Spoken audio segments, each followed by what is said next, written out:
Hey guys, it's Charlie. Most Americans right now are concerned about what's going on more in Britain and this royal wedding. They care more about that than they care about what's going on in DC, what's going on with this credit card limit of the nation. You know, and that is thanks to the mainstream media. The same mainstream media that's supported by the too big to fail, who received all the billions and trillions of dollars in bailouts. You know, we have an opportunity once again before us, an opportunity for Congress to stand up on behalf of the American people and say, no more will you throw this country into debt. But will it happen? Well, if we look at history, we're going to realize the answer to this very, very quickly. 2008, we didn't want the bailouts, but they did them anyway. And every opportunity since then, and I don't care if it's stimulus packages, if it's automobile bailouts, if it's healthcare packages that are of, by, and for special interest, if it's continuing to bail out Freddie and Fannie, if it's continuing to guarantee and insure and backstop the too big to fail, and instead of making them less too big to fail, making them completely and totally systemic to the point that they are the economy in this country. You know, all those opportunities that were missed, will they come through this time and let the credit card ceiling stand where it's at $14.3 trillion? I think the answer is self-evident.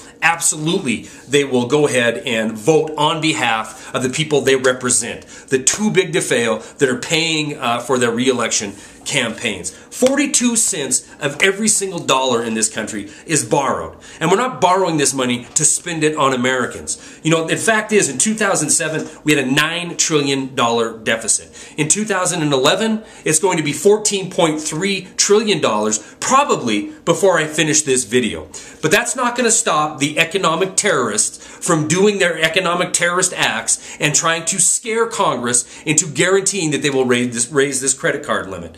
In fact, this article I'm going to attach will show Bernanke's latest statements, latest in a string of many, saying if they don't raise the credit card limit, it will be a recovery-ending event. This article also points out that if they don't raise the credit card limit, it will harken back to 2008 collapse. And in fact, the U.S. stock market will tank just like it did when they first said no to the bailouts. And then over half of the U.S. households will be dramatically affected because their 401k will be wiped out. It also goes on to say that the reserve currency status of the U.S. dollar will become in question if we don't raise the credit card ceiling. So the thought here is we need to go further into debt to print more money that we do not have so we can maintain reserve currency status. They say China could start to have doubts in the U.S. dollar. I'm going to attach a story that shows exactly that is happening already, and that the BRIC nations and every other nation that uses our currency as reserve currency has been talking for 2 years about how to get away from the U.S. dollar. China is trying to figure out how to dump 2/3 of their U.S. dollar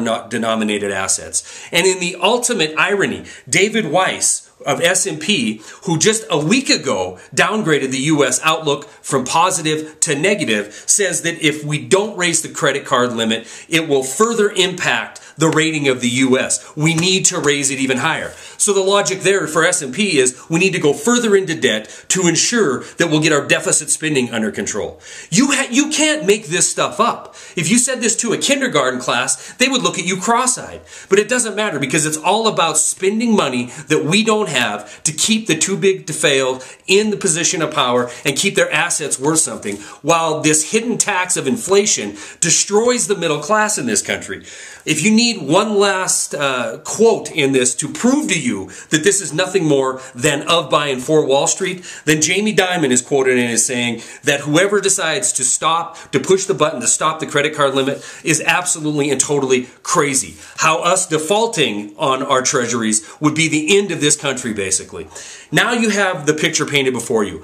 All the too big to fails, all of their cronies at the Federal Reserve, all the former Wall Street and current Wall Street execs are all on board for raising the credit card limit. How on earth can you think for 1 second that all these same geniuses that imploded the economy in 2008 now have the answers? And the answer is to take our deficit and get it under control by throwing us further into debt. Insanity reigns in this country. Stories are attached. That's all I got.